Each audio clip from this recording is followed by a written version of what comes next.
four of them. Huh? I don't know.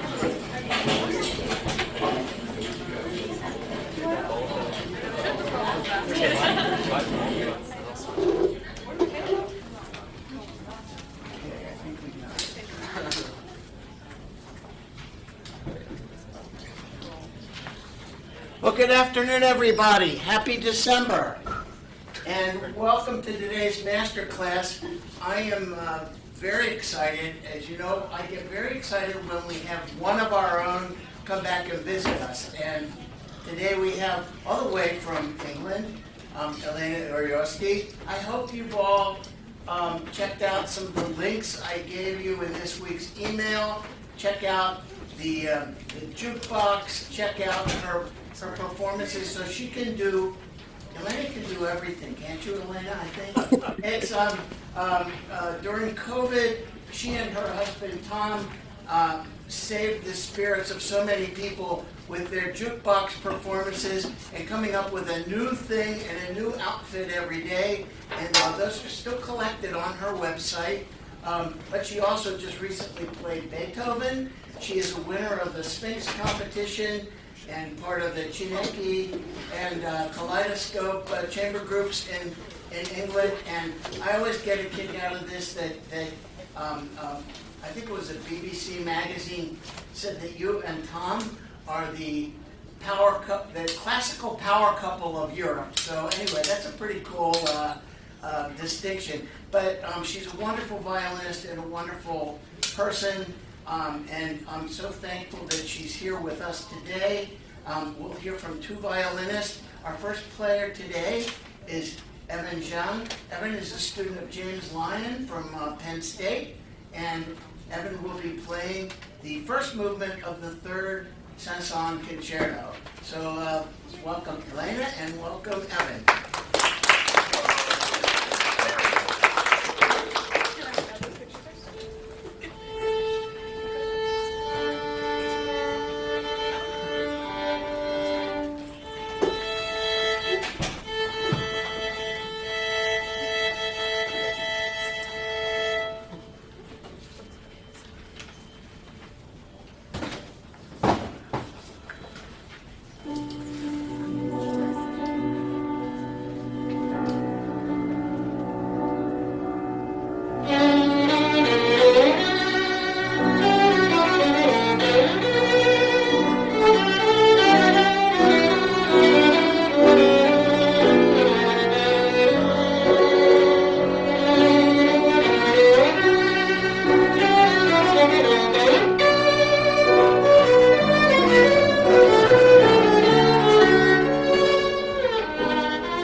Fantastic. Oh my gosh, I wish I was there in person so much. Like, well, for all sorts of reasons. I would love to just be back in that space. But also there are so many things that I would love to like experience up close. So I'm going to do my best from over here, from across the pond. Also with apologies, it's 5 hours ahead, so I can't really play at this hour. Not that that would even necessarily be helpful, but I'll do my best to demonstrate silently. Um, so many great things. I think you have such a great concept of the piece. Um, I loved all of your decisions. I if I could say just a few things to maybe elevate elevate the sound and the sort of um, not even concept, but like the quality to an even more expensive level. I think that would be, if I were you, that would maybe be my next kind of goal. And I actually don't, I think there are some things we could do with the hands to make it sound even more kind of glittery. And yeah, the word expensive kept coming to my mind. It's a use that one of my oh my gosh, words. It's a word that one of my teachers used to use a lot. He would say things like, Elena, that's a Kmart fingering. Come on, you want a boutique fingering. And like, expensive sounds just that really make you sound like $1 million, like one of those old school amazing players. I think there's just a couple tweaks we can make um, to facilitate that. And more than that, I think it might just be like a listening thing, starting to hold yourself to the highest possible standard so that when something comes out that isn't up to that extremely high level of quality, you kind of spit it out like it's a bad taste. And you're like, no, I can be more expensive. Yeah, so that was my like theme as I was listening. Um, gosh, I haven't played this piece in since I was like 14 or 15 or something. So it's not like the mechanics of it are not fresh in my mind. That being said, if there's anything I can be helpful with in terms of, making things easier, please ask. But yeah, so to tap back into the expensive thing, there are a couple things that were persistent for me. One was the vibrato, which I think inherently, like you have a lovely vibrato. It's fast, which I love. The thing that made it, the thing that made me aware of your vibrato rather than just like, oh wow, that's really extraordinary playing, is that there was a lot of start and stop. And for me, it seemed maybe like unintentional start and stop. So like when you were clearly singing through a beautiful sustained melodic line, there were just little giveaways that your hands weren't quite cooperating with your brain or your musical map of the phrase. And I think part of it is just a mental thing, like really focusing on the transfer of energy or the transfer of wiggle from one note to another. Um, and where this is concerned, I actually really like thinking of cellists. I'm going to grab my violin. Um, where obviously just they have more ground to carry. I don't actually know how to vibrate like a cellist, but I just love watching a great cellist like the wiggle go from finger to finger. It's like it's not like one wiggle, stop, next finger, wiggle, stop. It's like, do you know what I mean? Like the wiggle literally gets handed off from finger to finger. So I think that's something, even as violinists, we can think about. Like when we're wiggling on one, can we put, let's say the next finger is two, can we put that down while do you know what I mean? It's like a relay race. Like someone is always holding the baton rather than you just like flinging the baton and hoping someone catches it. Um, you can try that even without the bow, just really slowly. Like do a couple wiggles on one.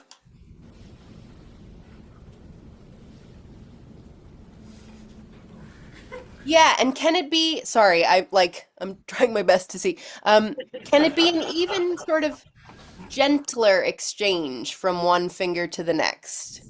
Oh yeah, look at that fancy zooming. Thank you. Trying. High tech over there. Yeah, oh, feet. Okay.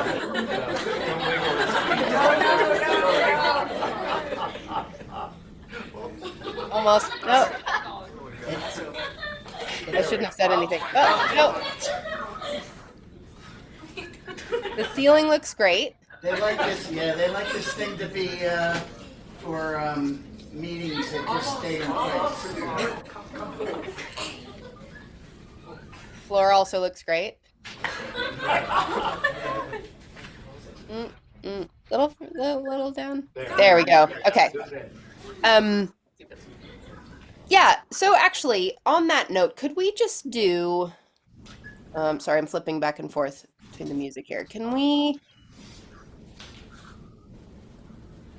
it's not loading, there we go. The first time it goes, when it goes to the four sharps, yes. Could you do that a little bit under tempo? And really think about, for now, obviously, you know, I'm not advocating for continuous vibrato, always exactly the same, no matter what. That's going to sound super boring and like potentially quite robotic. But I just want you to get the feeling in your hand of this gentle transfer of energy from finger to finger rather than on, off, on, off, on, off. And I'm exaggerating, of course. You weren't like, I wasn't actually thinking, oh, out, on, off, but I'm just proving a point here.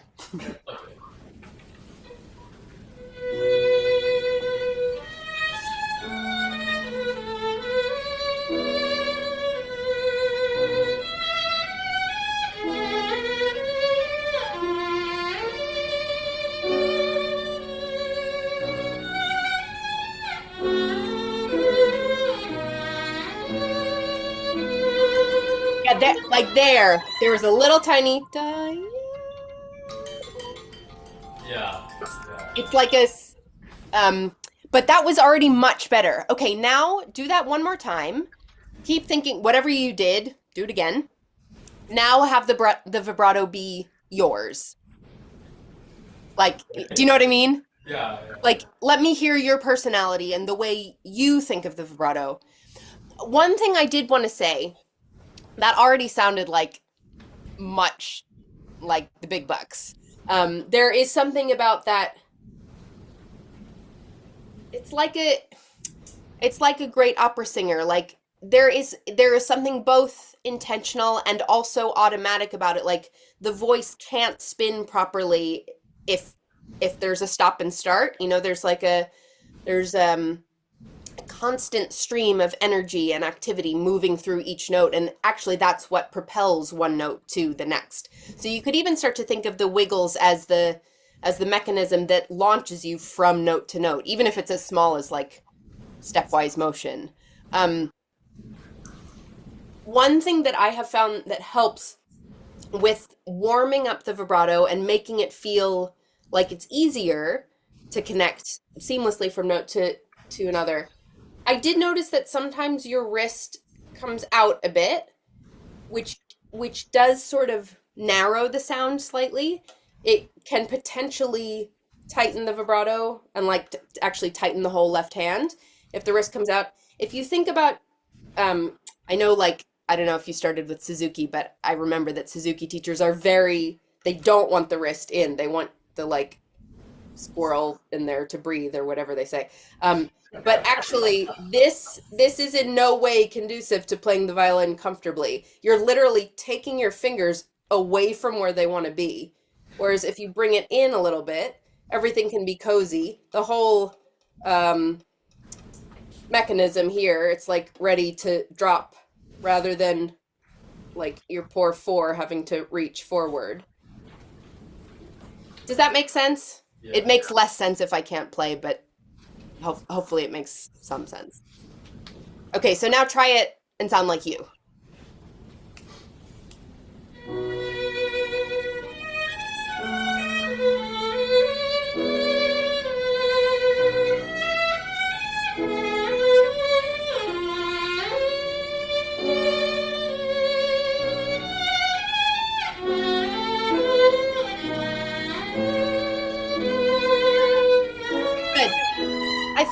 I think there is.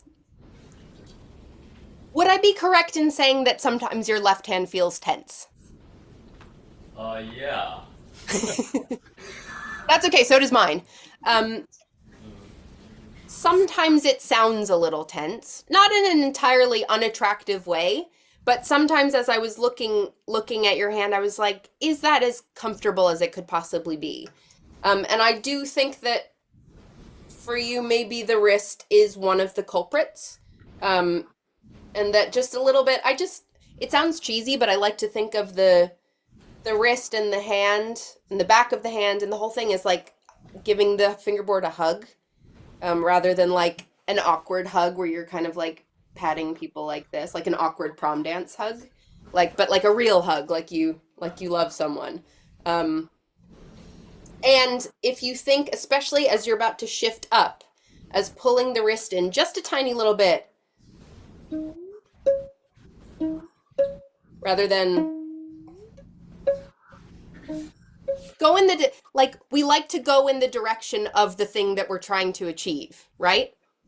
And one more thing, when you're shifting, because it was sort of a pattern that it would get a little bit stuck on the way. This is a trick that same expensive teacher taught me.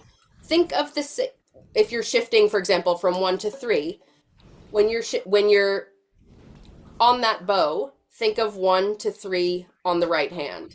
So the hands love to work together. So you're going 1, 3, 2. Ooh, yeah. There it is.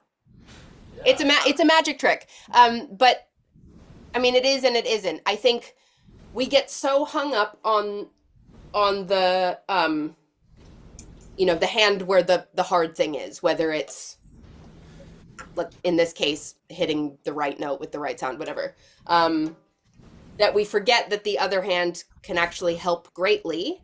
And by transferring some of the thought to the wrong hand, it like somehow releases that bit of tension that builds up in the brain that makes everything get stuck. So when in doubt, transfer your problem to the other hand. That's not a nice way of framing it. Transfer your mission to the other hand. Okay, try one more time. Keep thinking about the exchange of energy between wiggling fingers, while using your vibrato, like have it be your voice.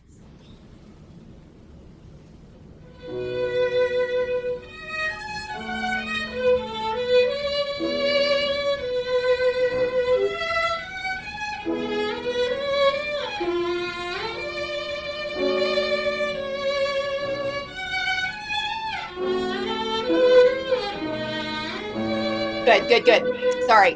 One more thing on the expensive note. Forgive me to those listening if I've said this in previous years.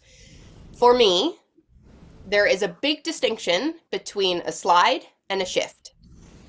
A shift is functional. I mean, it can be attractive and expressive, but by and large, a shift is a mode of transportation. A slide is something expressive and vocal and intentional. And I'm a big fan of the slide, like big fan. It's like pretty much the whole point of playing the violin as far as I'm concerned.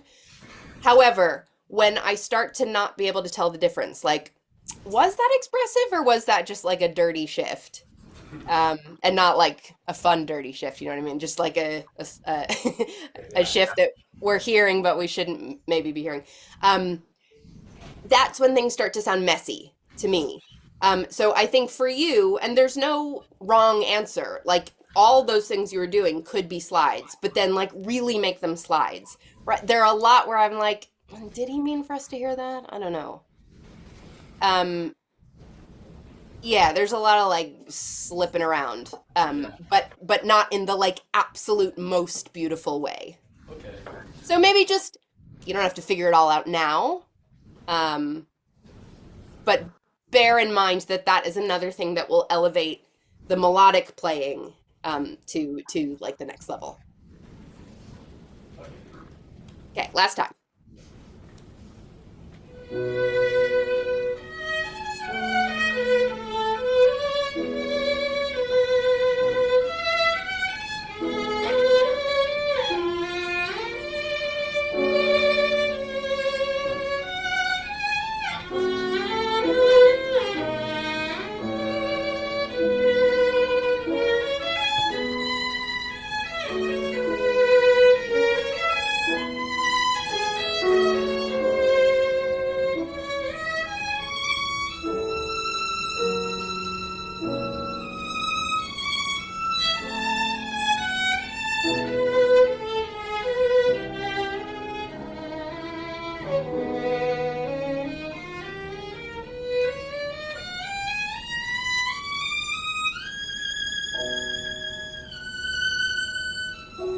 Good. I think that scale could be much more beautiful. Also, it's super weird.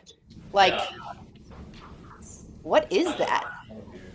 I think you can make it weirder, like leaning on the blue notes a little bit more. Sorry, I'm not staring vacantly into space. I'm looking at the music.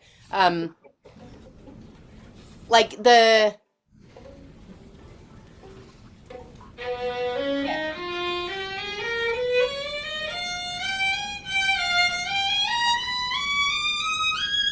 Yeah, I think we really have to make it sound intentionally kind of jazzy. Otherwise, it sort of sounds like we've had a memory slip and we forget. We're it's what it would sound like if I was trying to play a normal scale, but I was having a memory slip.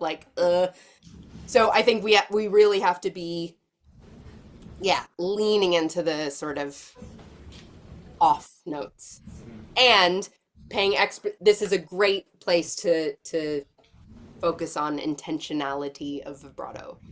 Otherwise, it really just sounds like, how do I get to the top?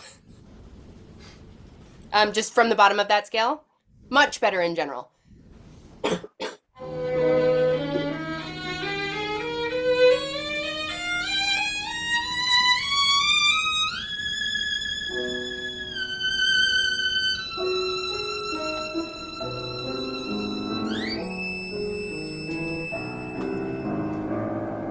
Good. Okay, so these principles, um, continuous vibrato as a starting point. Again, when you release your final product, you're gonna want like a million different shadings and ways that you transfer vibrato from note to note. You can have notes without any vibrato. You can have notes with lots. They can be wide. It can be narrow. It can be fast. It can slow. But just to have the idea that if you wanted to have something very continuous, you would be able. Just like, also if you wanted to have absolutely no vibrato, that you would be able to do that. That it's not just sort of like a involuntary reflex, that it's something really intentional that you have power over. It doesn't have power over you. Yeah, so I would say keep listening, like hold your ears to as high a standard as I know you're capable of, because I think you've got an ear for something quite fancy. Now we just have to have the hands like obey the ear's commands. Figure out slides versus shifts, and then I feel like probably anyone who ever works on this piece really gets stuck at the beginning. But I wanted to ask what your plan was for, yeah, what's your plan at the beginning?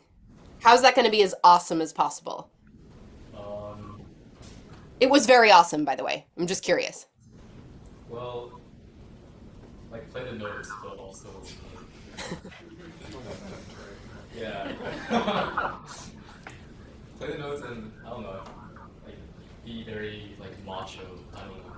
Something like Yeah, actually, I would say the same thing. I would have to trick myself or I would like really have to be my own hype man to be like, yeah, you're macho. Come on, you can do this. Can you play it once more for me? I want to see what that looks like for you. No pressure. No pressure to be macho.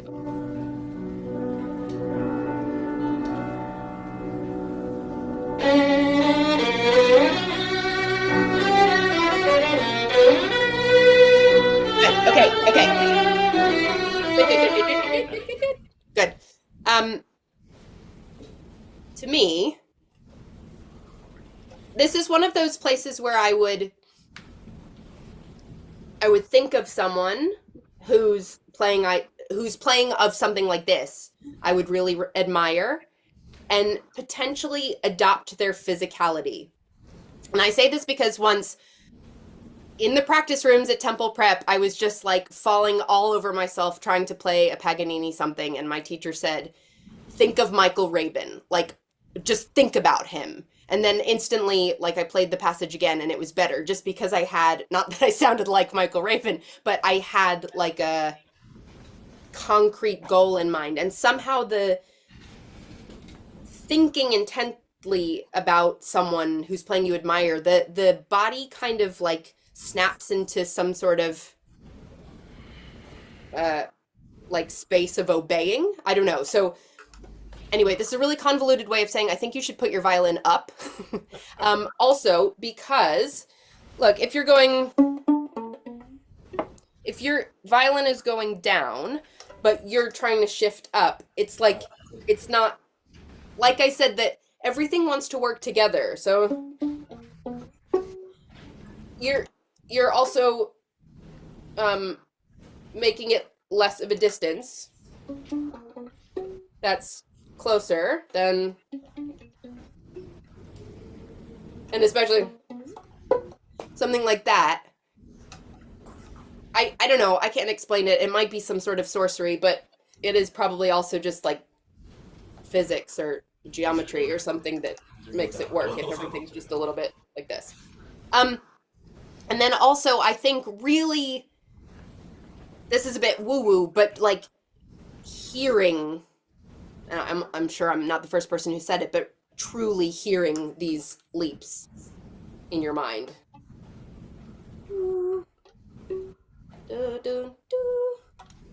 Like somehow if you have a clear visualization or whatever the ear equivalent of that is, the finger knows where to go better. Okay, again, really long way of saying hold your violin up and see what happens.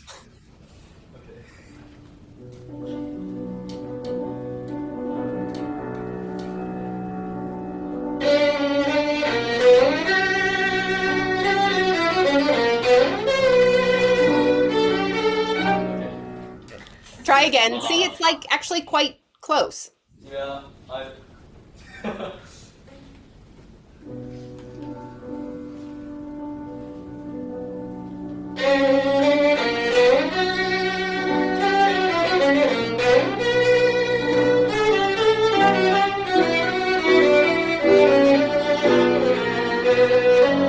Good.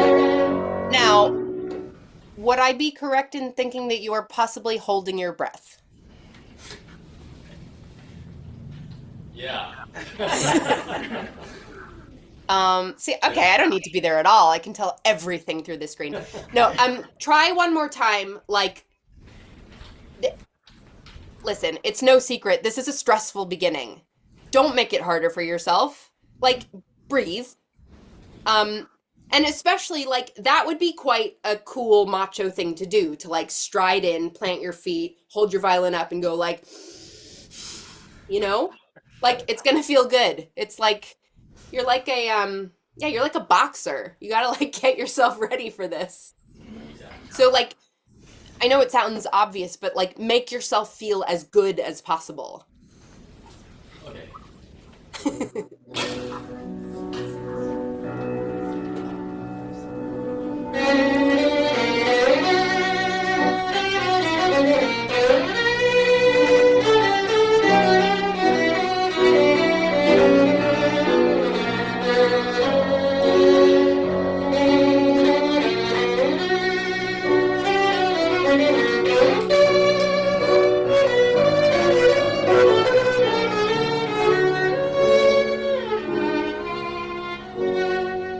Yeah. How did that feel? It's better, yeah. I mean, breathing generally makes things better. Yeah. I would say. When in doubt, like, examine what's going on here, which is a thing I really wish I knew when I was playing music like this. Like, what might Paganini have felt like if I was, using my lungs more productively? Yeah, that sounds great. So, yes, okay, I think we're out of time. But yeah, for if I were you, my homework would be concentrating on the wiggles, transferring the stuff from one hand to the other, see whether that, like, mind sorcery changes anything for you. Think about breathing and violin up, because I think actually a lot of that might be the source of some of the tension. Like, you're having to work too hard because and I'm not someone who holds, I don't use the shoulder rest, so my violin's kind of like down here most of the time. But when in those moments where I know I need to, like, really go for something. There is it helps physically, but I find it also helps psychologically to just sort of like hype myself up by being a little bigger, you know? Yeah, yeah. Cool. Sounds amazing. And wait, I just wanted to say, my first year of Temple Prep, James Lyon's daughter and I became like best orchestra friends. Clara, for anyone who remembers. Yeah. Yay. Okay, thank you.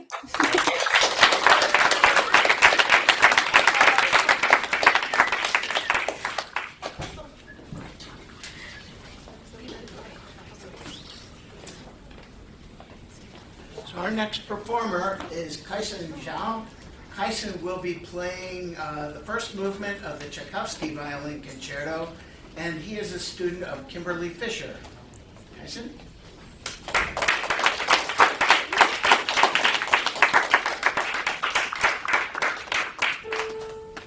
Is it possible to tilt the camera down ever so slightly, not like slow down? It seems to like over-respond. Okay, don't worry about it then. Let me see. Don't worry, don't worry. Yeah. One tap and it says nuts.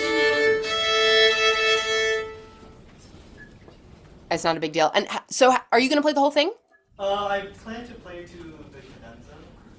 Great. Yeah.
sweet.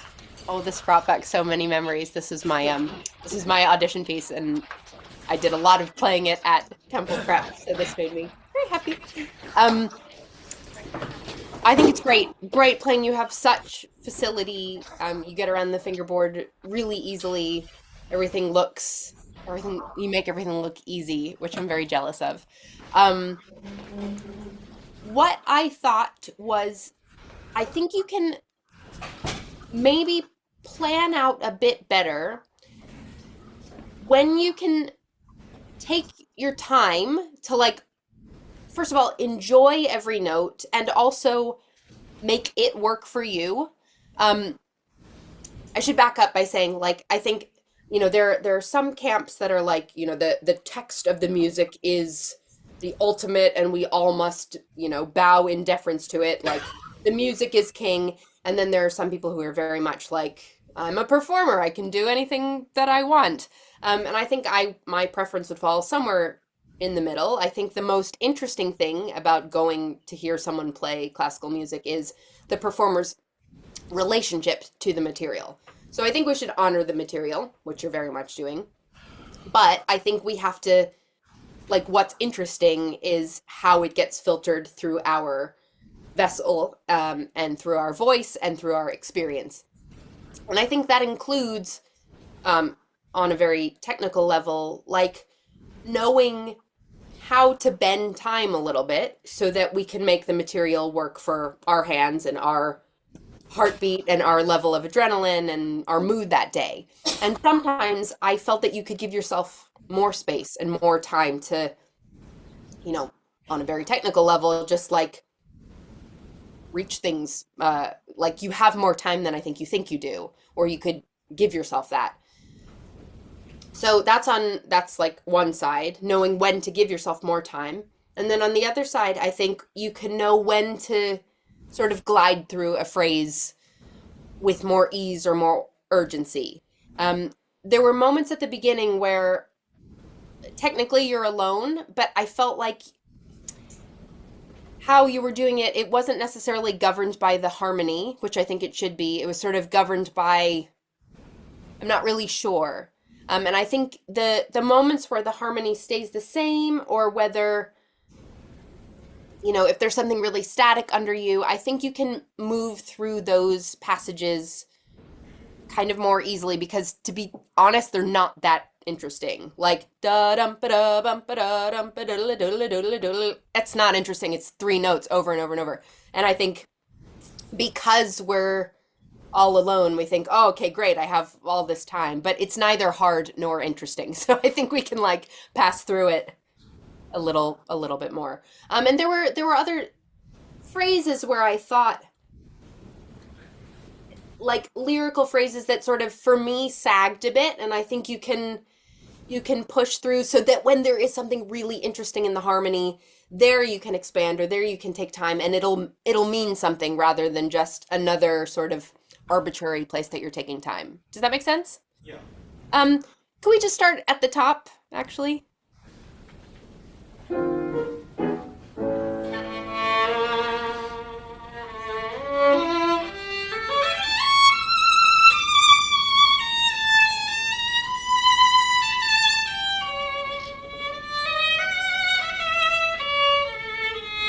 Good.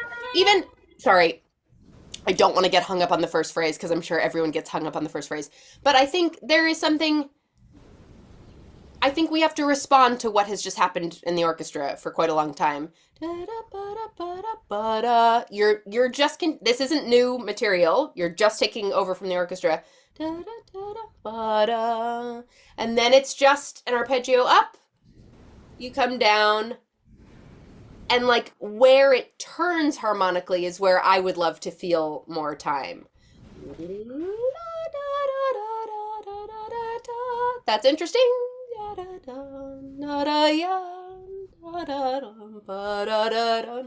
you know what I mean? So like, if you were just, someone like a Russian guy strolling along, and at that time just whistling a tune to yourself, like, how would that go? And then when we get to da, da, da. To me, this was I felt there was a lot of stopping and starting. And I know it's the first theme for the violin. And we want to sort of let it unfold, like a flower just beginning to open and bloom. But I think still observing the harmony and basically like when nothing interesting is happening, moving through it. When something interesting is happening, if there's a surprise turn, then blossoming. My teacher at Temple Prep once told me like, he was like, God, Elena, like everything is so special. Like it's like you wake up and you brush your teeth and it's special. And then you go downstairs and eat breakfast and it's special. And then like nothing sounds special anymore. And I think that's actually quite good advice. You should, you of course can make everything like a little bit special. But if you're pausing for half an hour to brush your teeth or like 2 hours to eat your breakfast, then like, what does the day even mean? So I think it's just knowing when to stop and smell the roses and when to like get on with your walk. Okay, go for it.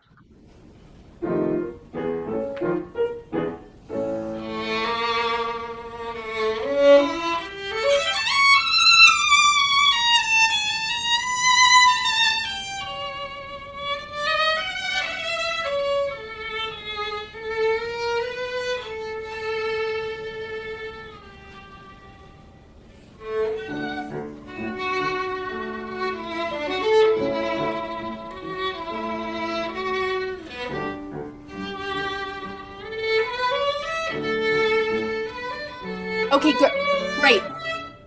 I love the pacing of that. For me, that already works better. And I think, like, you're obviously very inventive. You can keep trying a million different things, and it can be different in every performance, and that will be great. And so for me, I think actually I've noticed a technical thing that is maybe one of the causes of it feeling like it's stopping and starting. When you have a sustained down bow, you let it die. And I don't know whether that's intentional. Certainly it can be sometimes, but if you're thinking like, da-yum, da, da, da, da, da, da, if you're wanting to go to the next, dum, da, ya, da, da, da, da, you want to save and then spend a little bit. Pretty consistently, the pattern was da-yum, da, da, da, da, da, da, so that it winds up feeling like a lot of like commas in your sentences when you don't necessarily want them there. Just go from da-dum, ba. Oh, and when you go up for that, don't move your violin. You're moving down, which is your bullseye's moving, and that's just gonna make life harder for you.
Good.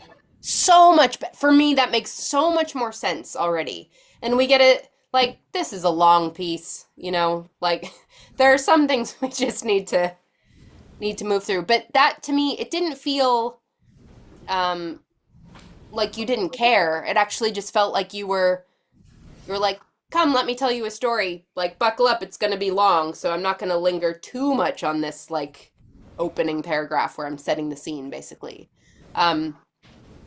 That was great. I mean, you fixed all of it, like every single down bow. So now that you can do that, now you can sort of pick and choose what you want to do. I'm not saying that every down bow has to go, but if you want if you want a sense of the line continuing, or like, I referenced a singer with Evan, like that sort of the sense of the air spinning through the note and letting it tumble to the next. Now you're capable of that. You might decide that you want to very intentionally like give it a firm front of the note and then back away. Something like da da da da da da ya, da da da da da ya, da da da. You can change it up. Now you have the options. Great. Let's go on actually, and when you start to get to the noodles, doodle doodle doodle doodle, here is where I think you can start to work with bending time to your advantage. Like, there are parts of the phrase anyway that I think naturally want to surge ahead and naturally have some time to recede. So if you start thinking about all of these phrases, sorry, I'm like clutching this tea, which is really stupid. If every phrase is breathing, I keep going like this. My visual is often an accordion. Like, there are bits of the phrase like there's something that goes like this in a lot of this music, and I think you can use that to your advantage more, if that makes sense. So I mean, in quite basic terms, like speeding through it when it's easy and giving yourself a bit more time, but in a way that no one notices. So it doesn't seem obviously like, oh, he thinks that's hard, or oh, I guess that's easy for him, but in a way that seems really artful. Can you go from the yamba, the chord one?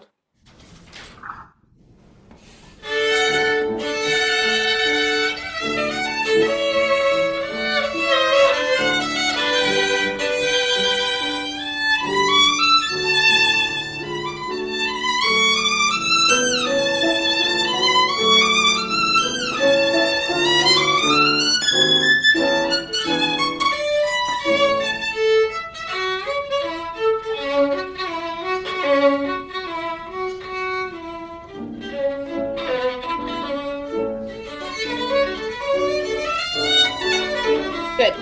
Sorry. I wish I was there to hold your scroll, because I would be holding your scroll. Go from da-da-da da da and try and keep your fiddle still. You're not helping yourself by scooching around.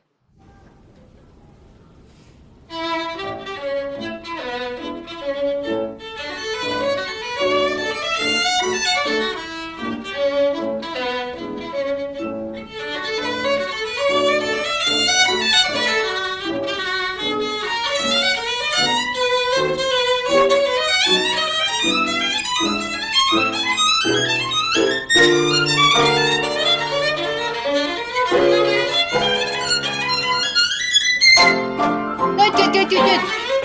That sounded like 800% clearer and fuller and more in tune and like fancier. You could just hear every note. Listen, I will never advocate for being still like a statue, and I don't like natural movement when we play is super important. It helps us feel free and like unrestricted. But sometimes it's very not only helpful, it's sort of crucial that we notice when we're moving because we are so comfortable, or when we're actually moving because we're uncomfortable. And a lot of the time, when we're moving in ways that don't necessarily serve the sound, it's like a way for tension to escape the body. And like, yes, we feel understandably tense in a passage like this because it's really hard and we've got a lot to coordinate. But there are very few instances, I would say, when moving the violin is going to be helpful for the sound. Like, if you're moving the whole unit together, from the knees up to the hips to the violin, if everything is working as one, fine. If you're like that coordinated and can do that, terrific.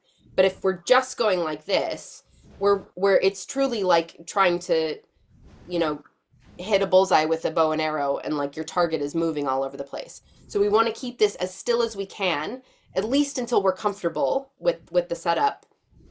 And if you're feeling like, but I feel too restricted, breathe. Like take the movement into your lungs. Like if you feel like you want to go like this, try inhaling instead. If you want to go like this, try exhaling. Put the movement somewhere much more localized. But I mean, that sounded so amazing. And it was more in tune and just more everything.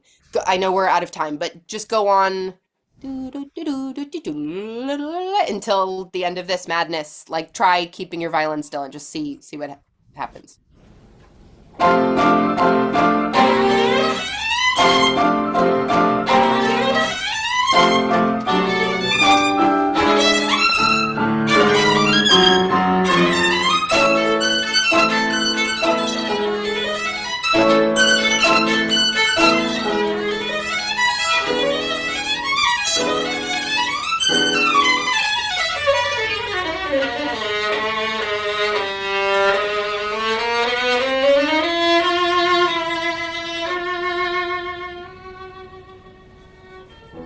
Okay, I'm sorry, but now you have to do that all the time because it sounds so good.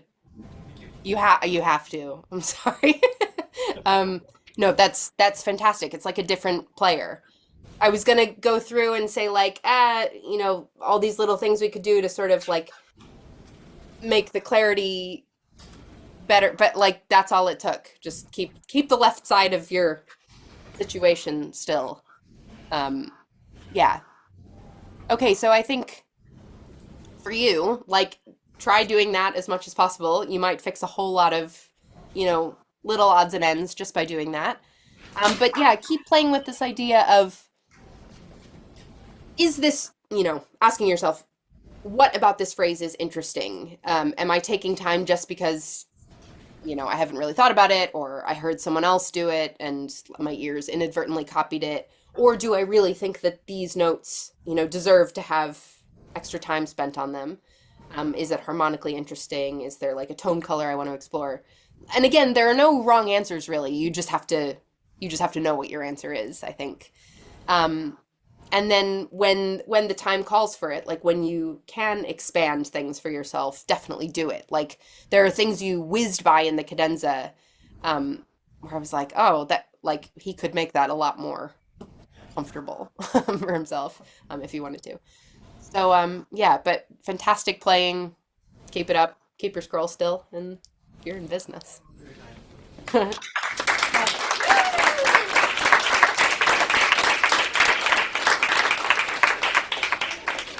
you, Elena. Thank you, everyone. I got to send everybody off to chamber music. But can we get a picture of the two guys next to you on the monitor there? Where we got Weird, like the Wizard of Oz. Next year we'll be in a real hall. We're moving to Broad and Walnut across from the Bellevue into the old University of the Arts building. A real concert hall on the top. So you gotta come see us there. For the whole program? Yeah. You're leaving 1515 Market? Yeah, Sorry. we're going to Broad and Walnut. The old University of the Arts building, but real hall. Wait, really? That's so sad.